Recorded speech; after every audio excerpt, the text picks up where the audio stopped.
ఈ ఎన్నికలకు కానీ లేదా రాష్ట్రంలో జరుగుతున్నటువంటి ఇతర గ్రాడ్యుయేట్ ఎన్నికలకు సంబంధించి కానీ ఆ ఎన్నికలకి వైఎస్ఆర్ కాంగ్రెస్ పార్టీ దూరంగా ఉంటుంది అనేటువంటి విషయాన్ని చాలా క్లియర్గా చెప్పాం.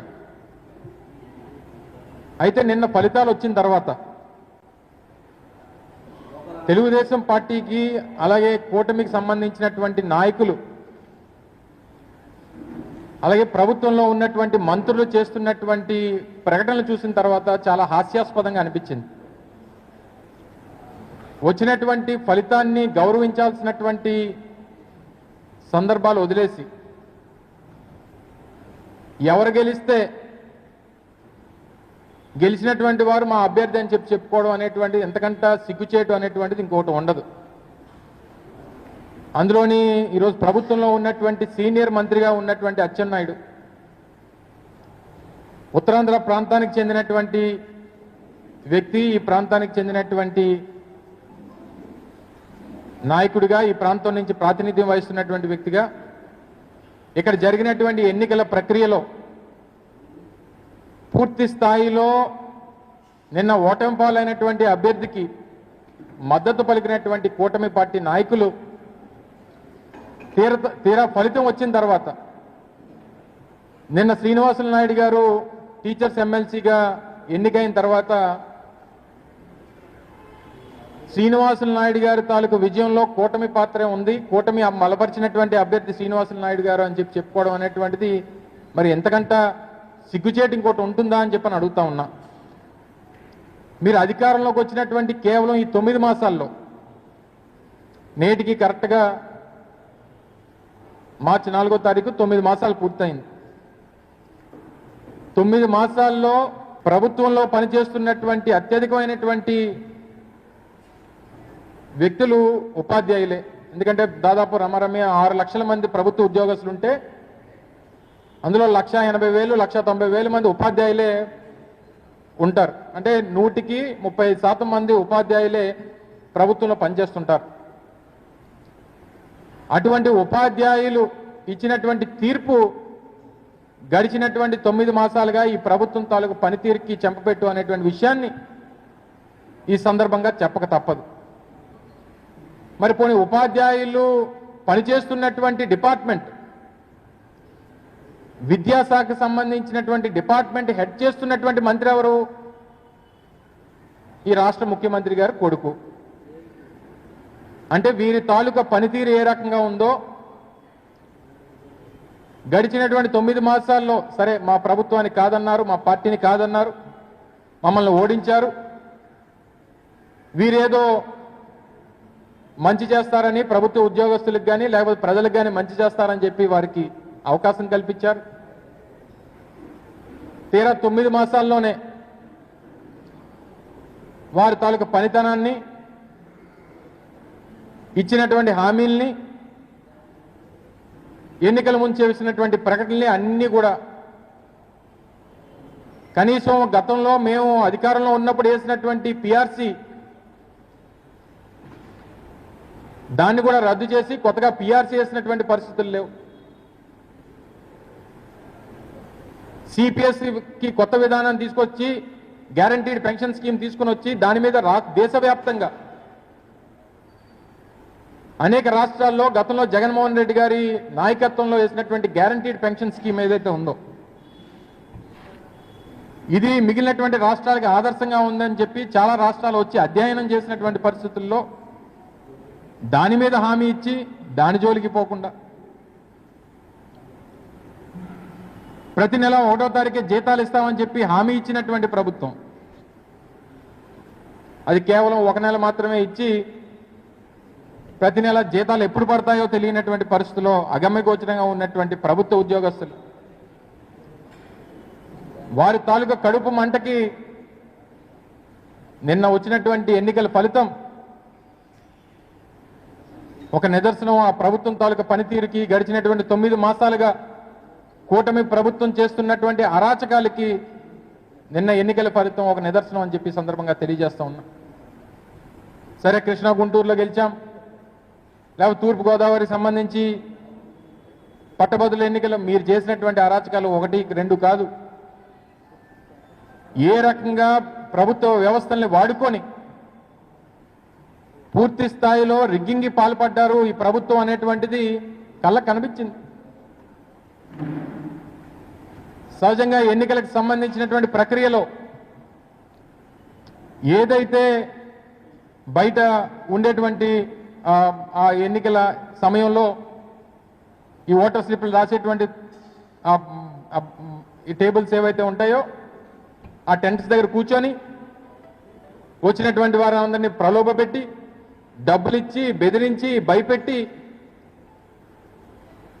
చివరికి ఓటర్ లిస్టులకు సందర్భంలో కూడా ఏ రకంగా అవకతవకలకు పాల్పడ్డారో కూడా మనం చూసాం. సరైనటువంటి ప్రక్రియలో ఎన్నికలు జరగవు అనేటువంటిది బలంగా నమ్మాం. పూర్తి స్థాయి వ్యవస్థలన్నింటినీ కూడా వాడుకొని ఏ రకంగా రాజ్యాంగ బద్ధంగా జరగాల్సినటువంటి ఎన్నికల్ని వారి సొంత ఎజెండాతో వారికి కావాల్సినటువంటి విధంగా జరుపుకునేటువంటి ప్రయత్నం చేశారు మిగిలినటువంటి 2 ఎన్నికలు కూడా. కానీ ఉత్తరాంధ్రకు సంబంధించినటువంటిది లిమిటెడ్ నెంబర్ ఆఫ్ ఓటర్స్, కేవలం 20,000 మంది ఓటర్లు, విఘ్నులైనటువంటి చదువుకున్నటువంటి వారు, పూర్తి స్థాయిలో వారికి ఉన్నటువంటి అవగాహనని వారికి ఉన్నటువంటి ఆలోచనలన్నింటినీ కూడా గడిచినటువంటి 9 మాసాలుగా ఈ ప్రభుత్వం తాలూకా పనితీరుకి వారు ఇచ్చినటువంటి తీర్పుని చూసాం. సరే, ఫలితాలు వస్తుంటాయి. గడిచినటువంటి ఎన్నికల్లో మేము పరాజయం పాలయ్యాం, ఓటమిని అంగీకరించాం, ప్రజలు ఇచ్చినటువంటి తీర్పుని యాక్సెప్ట్ చేశాం, ప్రజల పక్షాన పోరాటం చేస్తామని చెప్పాం. గడిచినటువంటి 9 మాసాలుగా ఆ పని చేస్తా ఉన్నాం. కొన్ని ఒక ఎన్నిక ఓడిపోయారు, ఉత్తరాంధ్ర ఎమ్మెల్సీ ఎన్నికలు, టీచర్స్ ఎమ్మెల్సీ ఓడిపోయారు, ఒప్పుకోండి. సరే, తప్పు చేశాం, ఉత్తరాంధ్రాన్ని గాలికి వదిలేశాం, ప్రభుత్వ ఉద్యోగుల్ని గాలికి వదిలేశాం, మనం పెట్టినటువంటి బడ్జెట్లో ఉత్తరాంధ్రకి ఏమీ న్యాయం చేయలేదు, ఈ ప్రాంతానికి ఏం మేలు చేసేటువంటి ఆలోచన మాకు లేదు, మాకు అమరావతి తప్పితే వేరే ఆలోచన లేదు, మాకు సంపద సృష్టి అంతా కూడా అమరావతిలోనే చేస్తాం, మిగిలినటువంటి రాష్ట్రంలో మిగిలిన జిల్లాలు ఉత్తరాంధ్ర కానీ రాయలసీమ కానీ ఏమైపోయినా పర్వాలేదు. సరే, మీ ఎజెండా అది, ఆ విషయం చెప్పండి. ఓటమిని అంగీకరించామని చెప్పి ఒప్పుకోండి. అది మానేసి ఎవరు గెలిస్తే ఆయనే మా క్యాండిడేట్ అంటే ఎంత అన్యాయం అండి. మీరు అందరూ కూడా ఎల్లుంటారు కదా అనేక పత్రికా సమావేశాలకి. గడిచినటువంటి 45 రోజులుగా ఎన్నికల ప్రక్రియ జరుగుతూ ఉంది. అనేక సందర్భాల్లో కూటమికి సంబంధించినటువంటి శాసనసభ్యులు కానీ, వాళ్ళ పార్టీకి సంబంధించినటువంటి నాయకులు కానీ, ప్రభుత్వంలో ఉన్నటువంటి మంత్రులు కానీ నేరుగా మా కూటమికి సంబంధించినటువంటి ఎమ్మెల్సీ అభ్యర్థి రఘువర్మ గారు అని చెప్పి మీరు ప్రకటన చేశారు. దానికి మీరందరూ సాక్ష్యం. ఎవరన్నా ఒక్కరోజన్నా కూటమికి సంబంధించినటువంటి మంత్రులు కానీ, శాసనసభ్యులు కానీ, వాళ్ళ పార్టీకి సంబంధించినటువంటి నాయకులు కానీ ఏ ఒక్క సందర్భంలో అన్నా శ్రీనివాసులు నాయుడు గారు కూడా మా క్యాండిడేట్ అని చెప్పి ఎక్కడ చెప్పింది ఒక్కటి చూపించండి. రఘువర్మ గారే క్యాండిడేట్ అని చెప్పి మీరు చెప్పినటువంటి సందర్భాలు అనేక చూపిస్తాం మేము. ఇది తెలుగుదేశం పార్టీ రాష్ట్ర అధ్యక్షులు పల్లా శ్రీనివాసరావు గారి తాలూకా ట్విట్టర్ అకౌంట్. సో వారు మాట్లాడినటువంటి క్లిప్పింగ్స్ కూడా ఉన్నాయి, ఇవన్నీ చూస్తే సమయం సరిపోదు. ఇది పల్లా శ్రీనివాసరావు గారికి సంబంధించినటువంటి ట్విట్టర్ అకౌంట్. ఇది ఫిబ్రవరి 25వ తారీఖున గాజువాక శాసనసభ్యులు తెలుగుదేశం పార్టీ అధ్యక్షులు పల్లా శ్రీనివాస గారి ఆధ్వర్యంలో గాజువాకలో 67వ వార్డులో ఉన్న జిల్లా పరిషత్ ఉన్నత పాఠశాల ఉపాధ్యాయుల్ని ఉత్తరాంధ్ర టీచర్స్ ఎమ్మెల్సీ ఉమ్మడి అభ్యర్థి శ్రీ పాకలపాటి రఘువర్మ గారిని అత్యధిక మెజార్టీతో గెలిపించాలని మిగిలినటువంటి వారి నాయకులతో కలిసి కోరడం జరిగిందని చెప్పి రాష్ట్ర అధ్యక్షుడు పల్లా శ్రీనివాసరావు గారి వాళ్ళకి ట్విట్టర్ అకౌంట్లో పెట్టినటువంటి పోస్ట్ ఇది. ఇందులో ఎక్కడన్నా శ్రీనివాసులు నాయుడు గారి పేరుందా? ఇది రాష్ట్ర అధ్యక్షులు. ఇది హోంమంత్రి గారి తాలూకా ట్విట్టర్ అకౌంట్. వారు కూడా రఘువర్మ గారికి ప్రచారం చేస్తూ పోస్ట్ చేసినటువంటి ట్విట్టర్ అకౌంట్. ఇది ఫిబ్రవరి 22వ తారీఖున వారి నియోజకవర్గం పాయకరావుపేటలో చేసినటువంటి ప్రచారం. ఇందులో ఎక్కడ శ్రీనివాసులు నాయుడు గారి పేరు నాకైతే కనబడలేదు. ఇది సీనియర్ నాయకులు మాజీ మంత్రివర్యులు గంటా శ్రీనివాసరావు గారి తాలూకా ట్విట్టర్ అకౌంట్. వారు కూడా వారి తరపున ఇది ఏకంగా ఎక్కడ అది ఎన్నికల రోజు పోలింగ్ బూత్ల దగ్గర కూర్చొని ఓటర్ స్లిప్పులు రాస్తున్నటువంటి ఫోటో ఇది. రఘువరమ గారిని బలపరుస్తూ ఆ వారి తాలూకా టెంట్స్ దగ్గర కూర్చొని సీనియర్ నాయకులు గంటా శ్రీనివాసరావు గారు రాస్తున్నటువంటి ఓటర్ స్లిప్పులు పరిశీలిస్తున్నటువంటి గంటా శ్రీనివాసరావు గారు. ఇది అనకాపల్లి జిల్లా పార్టీ అధ్యక్షుడు తాతయ్య బాబు గారు రఘువరం గారిని గెలిపించమని చెప్పి ఇచ్చినటువంటి పత్రికా సమావేశం. ఇది రాష్ట్ర అధ్యక్షులు పల్లా శ్రీనివాస గారు, స్థానిక ఎంపీ, స్థానిక ఎమ్మెల్యే రామకృష్ణబాబు గారు, ఎమ్మెల్సీ చిరంజీవిరావు గారు, మిగిలినటువంటి కొంతమంది నాయకులు అందరూ కూడా కలిసి రఘువరమకు కూటమి మద్దతు అని చెప్పి తెలుగుదేశం పార్టీ కార్యాలయంలో బహుశా మీరందరూ కూడా వెళ్ళుంటారు. రఘువరమ గారికి కూటమి మద్దతు అని చెప్పి ఇచ్చినటువంటి పత్రికా సమావేశం, దానికి సంబంధించినటువంటి క్లిప్పింగ్స్. ఉత్తరాంధ్ర ప్రాంతానికి సంబంధించి సీనియర్ నాయకులు తెలుగుదేశం పార్టీకి సంబంధించి పోలిట్ బ్యూరో సభ్యులు అశోక్ గజపతి రాజు గారు పెట్టినటువంటి ఒక సమావేశం. ఇది ఏకంగా కూటమి చెందినటువంటి నాయకులు తెలుగుదేశం పార్టీ వాళ్ళందరూ కలిసి ఇచ్చినటువంటి ఒక పత్రికా ప్రకటన, అడ్వర్టైజ్మెంట్. దీంట్లో బహుశా నాకు తెలిసి బీజేపీ ఇందులో ఇన్వాల్వ్ అయినట్లేదు. తెలుగుదేశం పార్టీ, జనసేన రెండు రాజకీయ పార్టీలు కలిపి ఇచ్చినటువంటి ఒక పత్రికా ప్రకటన ఇది. మరి ఇవన్నీ పక్కన పెడితే నిన్న అచ్చెన్నాయుడు గారు మాట్లాడుతూ అసలు మా అభ్యర్థి గెలిచేశాడు, శ్రీనివాసులు నాయుడు గారే మా క్యాండిడేటు అని చెప్పి ఆయన చెప్తే నిన్న కొంతమంది మన పత్రికా మిత్రులు శ్రీనివాసులు నాయుడు గారిని అడిగారు. నాయుడు గారు ఇలాగా అచ్చెన్నాయుడు గారు మీ గురించి, వారి తాలూకా మీ గెలుపుకి వారే కారణం అని చెప్పి వారు చెప్తున్నారు, మీకేం తెలుసు అంటే నాకు తెలియదు అన్నాడు పాపం. మరి ఎవరి మాట నమ్మాలి? పోనీ అచ్చెన్నాయుడు గారు చెప్పింది పోనీ ఎత్తుగా ఉన్నారు, 6 అడుగులు 6.5 అడుగులు ఎత్తుగా ఉన్నారు, 150 కేజీలు బరువు ఉన్నారు, పోనీ ఆయన పెద్ద మనిషిలా ఉన్నాడు, ఆయన చెప్పింది విందామా అంటే వాళ్ళ అన్నయ్య గారు అబ్బాయి రామ్మోహన్ నాయుడు గారు, ఆయన కేంద్రంలో మంత్రి. మరి ఈయన చెప్పింది వినాలా, ఆయన చెప్పింది నమ్మాలా? ఒక్కసారి రామ్మోహన్ నాయుడు గారు మాట్లాడినటువంటి మాటలు మీరు ఒక్కసారి ప్రజలకు ఒకసారి చూపించాలి. ఉపాధ్యాయ అధ్యాపక ఆచార్యులందరికీ కూడా నా నమస్కారాలు. ఉత్తరాంధ్ర టీచర్స్ ఎమ్మెల్సీ ఎన్నిక ఈ నెల 27న జరుగుతుంది. ఈ ఎన్నికల్లో తెలుగుదేశం, జనసేన బలపరిచిన ఏపీటీఎఫ్ అభ్యర్థి శ్రీ పాకలపాటి రఘువర్మ గారు నిరాడంబరులు, నిజాయితీపరులు మరియు ఉపాధ్యాయులు సంక్షేమమే ధ్యేయంగా నిరంతరం సేవలందిస్తున్నటువంటి వ్యక్తి. అటువంటి వ్యక్తి మళ్ళీ ఎమ్మెల్సీగా పోటీ చేస్తున్నారు. ఆనాటి అరాచక ప్రభుత్వానికి వ్యతిరేకంగా ఉద్యోగుల పక్షాన గలం వినిపించి, అలానే ఆనాటి నిరంకుశ పాలనకు కూడా ప్రజాస్వామ్య పద్ధతిలో అడ్డుకట్టు వేయాలని ఆలోచించి 2023 మార్చిలో జరిగిన ఉత్తరాంధ్ర ఎమ్మెల్సీ ఎన్నికల్లో అప్పుడు మా అభ్యర్థి డాక్టర్ వేపాడ చిరంజీవి గారికి ఏపీటీఎఫ్ సంఘం వ్యక్తిగతంగా రఘువర్మ గారు సంపూర్ణ మద్దతు ఇచ్చి మా విజయంలో ఆనాడు భాగస్వాములయ్యారు. ఉత్తమ వ్యక్తిని చట్టసభకు పంపిస్తే మన ఓటుకి కూడా సార్థకత ఉంటుంది. ప్రభుత్వం బలపరిచిన రఘువర్మ గారికి ఓటేసి గెలిపిస్తే ఆయన నేరుగా ప్రభుత్వ పెద్దలను కలిసి సమస్యలు పరిష్కరించడానికి ఆయన కూడా కృషి చేయగలరు. ప్రజాస్వామ్య ప్రభుత్వం మనది. చాలు మరి ఎక్కువ అంటే ఇందులో ఎక్కడన్నా మీరు నాకెక్కడ కూడా శ్రీనివాసులు నాయుడు గారి పేరు అయితే వినబడలేదు. నిరాడంబరులు, నిజాయితీపరులు, ప్రభుత్వం మద్దతు పలికినటువంటి ఏపీటీఎఫ్ అభ్యర్థి అయినటువంటి రఘువర్మ గారికి మీ అందరి తాలూకా సహకారం అందించమని చెప్పి కేంద్ర మంత్రివర్యులు రామ్మోహన్ నాయుడు గారు మాట్లాడినటువంటి మాటలు. తండ్రి మాట వినాలా, కొడుకు మాట వినాలా? బాబాయ్ మాట వినాలా, అబ్బాయి మాట వినాలా? బాబాయ్ ఏమో శ్రీనివాసులు నాయుడు, అబ్బాయి ఏమో రఘువర్మ గారు, కూటమి అంతా రఘువర్మ గారు.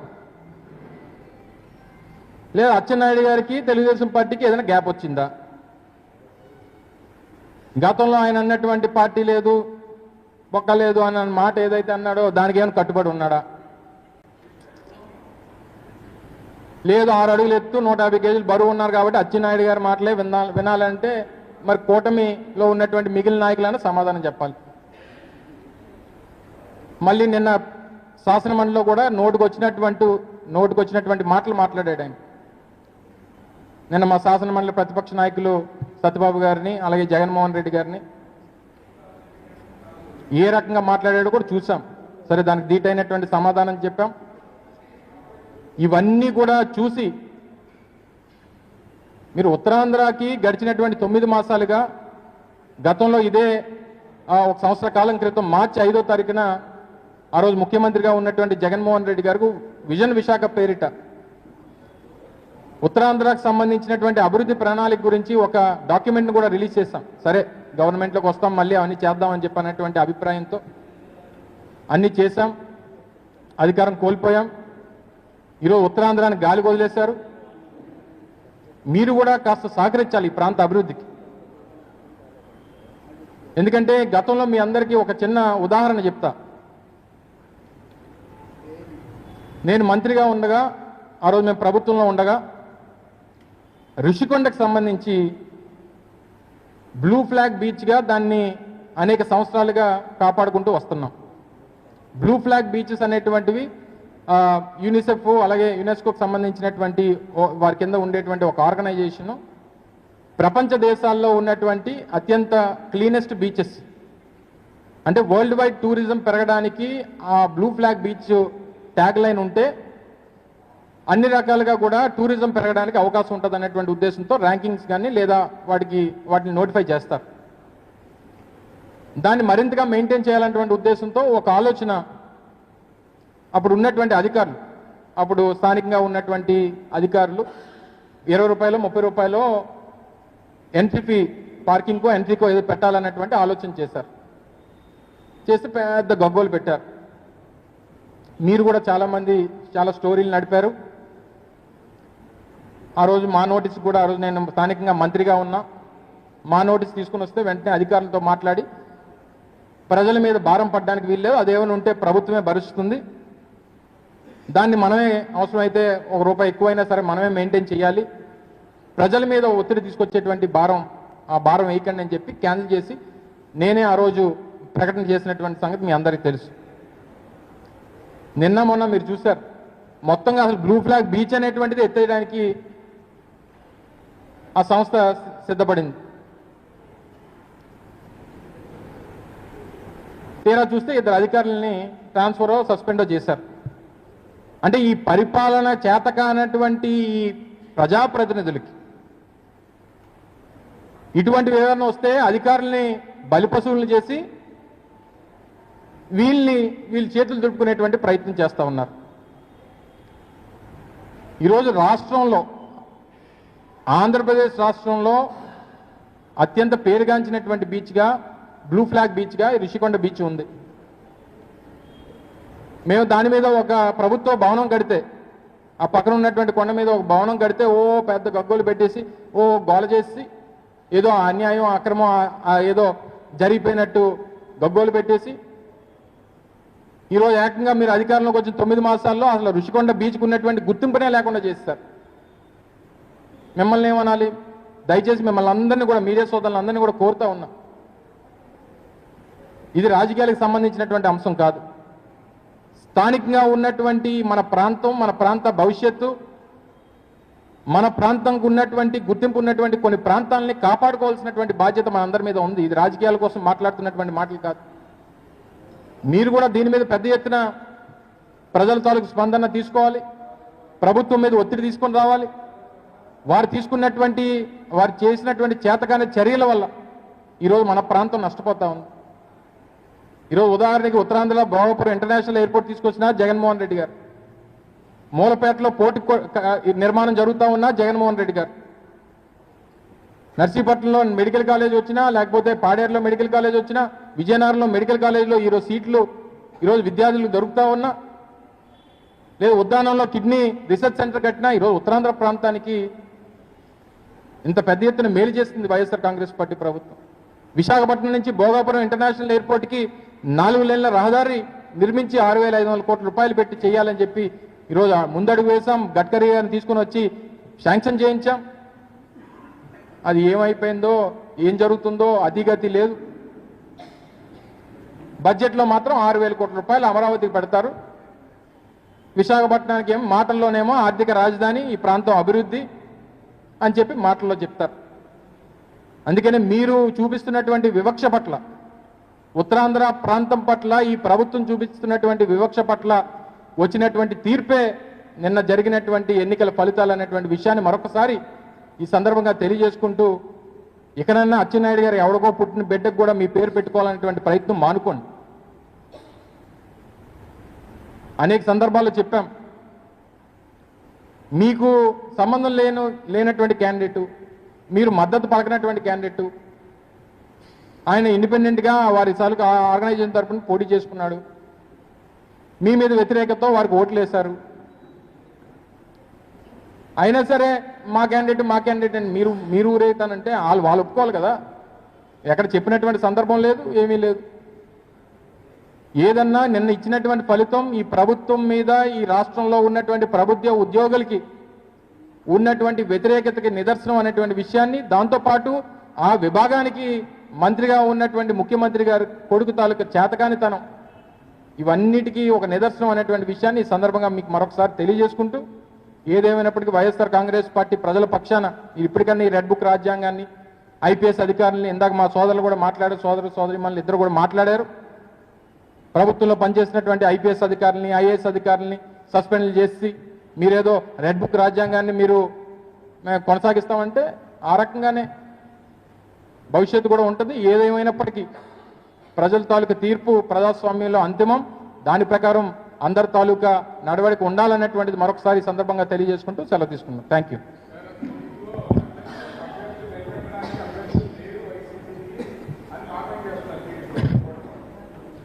గతంలో ఎప్పుడు కూడా టీచర్కి సంబంధించినటువంటి ఎమ్మెల్సీల్లో అది ఆర్గనైజేషన్స్, వారి టీచర్ ఫెడరేషన్స్ అనేకమైనటువంటి ఉంటాయి. వారు పోటీ చేస్తుంటారు. ఏమైనా మద్దతు పలకాలంటే వారికి పలికేటువంటి సందర్భం ఉంటుంది. మేము తీసుకున్నటువంటి ఒక పాలసీ, మా పార్టీకి సంబంధించినటువంటి పాలసీ మేము తీసుకున్నాం. మొన్ననే ఎన్నికలైనాయి, ప్రజల్లో ఇచ్చినటువంటి తీర్పుని మేము అంగీకరించాం, దాని ప్రకారం నడుచుకుంటున్నాం.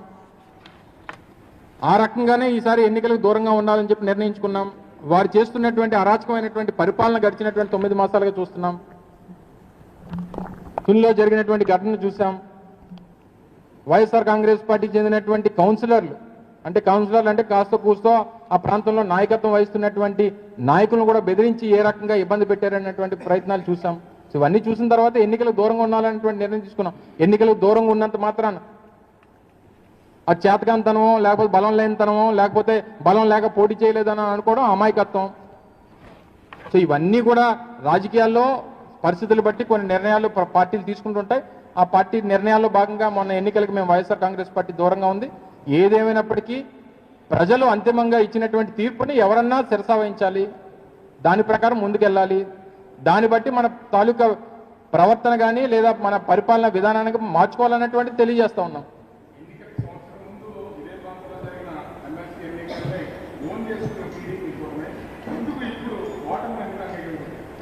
వాళ్ళకి అలవాటు, మరి ఏం చేస్తాం, మరి అబద్ధాలు ఆడడం అలవాటు. మరి అచ్చెన్నాయుడు గారికి మరి ఆయనకి ఏం మనసుకు వచ్చిందో, ఆయనకి ఉన్నటువంటి ఆలోచన శక్తి ఏంటో, లేకపోతే ఆయన ఏం మేధావితనం ఉపయోగించాడో మరి నాకైతే అర్థం కావట్లేదు. కానీ మరి ఆయన ఒకడే మాట్లాడా, అందరూ అదే మాట్లాడుతున్నారా? నేను పల్లా శ్రీనివాసరావు గారు కూడా ఒక పత్రికా స్టేట్మెంట్ ఇచ్చినట్టుగా చూసాం. శ్రీనివాసరావు నాయుడు గారి తాలూకా విజయం మా విజయంగా చెప్పుకున్నట్టుగా కనబడతా ఉంది. ఇవన్నీ కూడా సరే, దాన్ని ఏమనాలని మరి ఆయనే సమాధానం చెప్పాలి. మరి ఆయన ఎక్కడన్నా ప్రచారం చేసినట్టు శ్రీనివాసరావు నాయుడు గారికి ఎక్కడన్నా చూపించమనండి. మరి ఆ కూటమి ఎక్కడన్నా మద్దతు పలికినట్టు చూపించమనండి. నేను ఇన్ని చూపించాను కదా, వారి అబ్బాయి మాట్లాడిని చూపించాను, వాళ్ళ నాయకులు మాట్లాడిని చూపించాను, వాళ్ళు ప్రచారం చేసినటువంటి ఫోటోలు చూపించాను. శ్రీనివాసరావు నాయుడు గారికి ప్రచారం చేసినట్టు ఒక ఫోటో